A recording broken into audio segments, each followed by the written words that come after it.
انتقام قسط number 208۔ Madam x اور سونیا اسرائیل میں ہونے والے بم بلاسٹ کے بارے میں گفتگو کر رہی تھی۔ میڈم ایکس کا خیال تھا کہ اس کارروائی میں لیلا وہبی کا ہاتھ ہو سکتا ہے، اس سے کوئی فرق نہیں پڑتا۔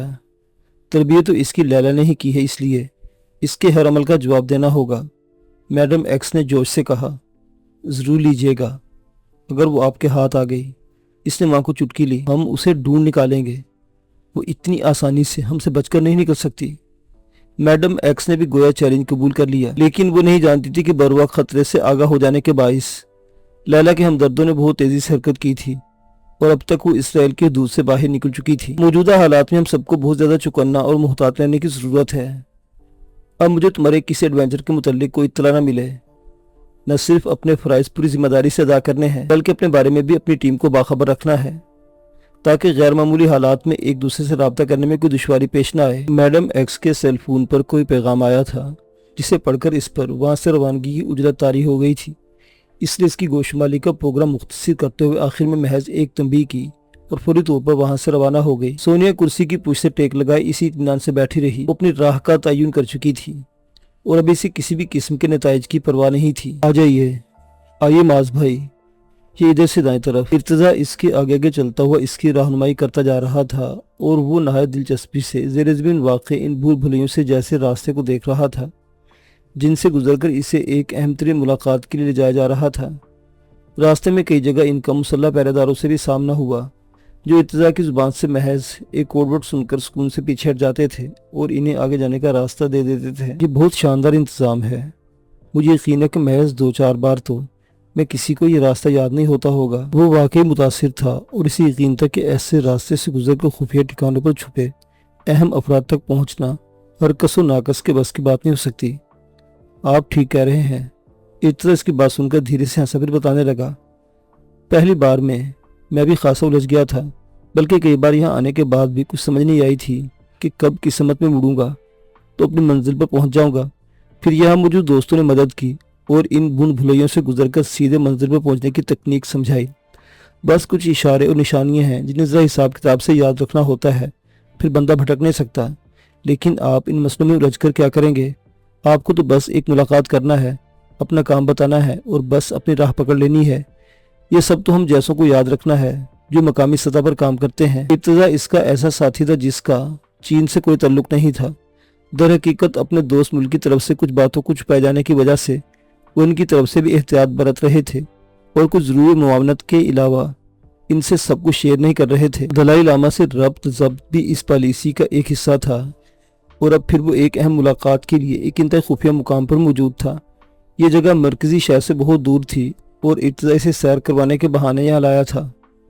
مہمان بھول بھلیوں کے اختتام پر وہ ایک بھاری دروازے کے سامنے رکے تو ارتضیٰ نے دروازے کے آگے موجود پہرے داروں سے جو کچھ کہا اس میں سے اسے خود صرف ایک لفظ سمجھ آیا۔ دروازہ البتہ کھل گیا۔ دروازہ کھلتے ہی شور و غل اور موسیقی کی آوازیں باہر کی طرف لپکیں۔ وہ ارتضیٰ کے پیچھے پیچھے کھلے دروازے سے اندر داخل ہوا تو کچھ نوجوان لڑکوں کو رقص کے انداز میں گھومتے اور جھومتے پایا۔ وہ سب پرجوش اور خوش دکھائی دے رہے تھے۔ اس نے ذرا دھیان لگا کر ان کے گائے جانے والے گیت کے بول سنے۔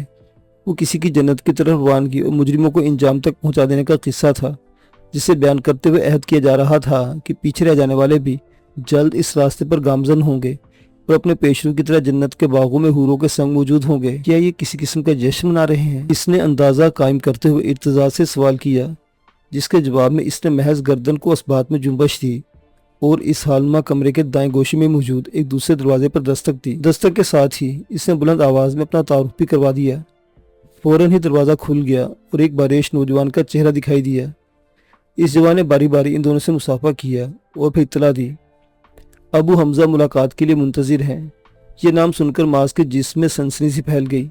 وہ ابو حمزہ سے ملنے یہاں تک آیا تھا، لیکن اسے یقین نہیں تھا کہ چند پل میں وہ ایک ایسے شخص کی روبرو ہوگا جس کی شخصیت اسرار کے پردوں میں لپٹی ہوئی تھی، جسے سب جانتے تھے لیکن کوئی نہیں جانتا تھا کہ وہ مشکل سے ہی منظر عام پر آتا تھا۔ بس اس کے پیغامات، تنبیہات، احتجاجی بیان یا دنیا کی غیرت کو جوڑنے کی پکاریں ہی تھیں، جن کی باز گشت دنیا بھر کے ذرائع ابلاغ میں سنائی دیتی رہتی تھی۔ وہ ایک چھلاوا تھا جسے گرفتار کرنے کی آرزو اسرائیل کے خفیہ اداروں سمیت ان کے بہت سے حواری اپنے دل میں لیے پھرتے تھے، لیکن کامیابی نے آج تک کسی کے قدم نہیں چومے تھے۔ چنانچہ آج اگر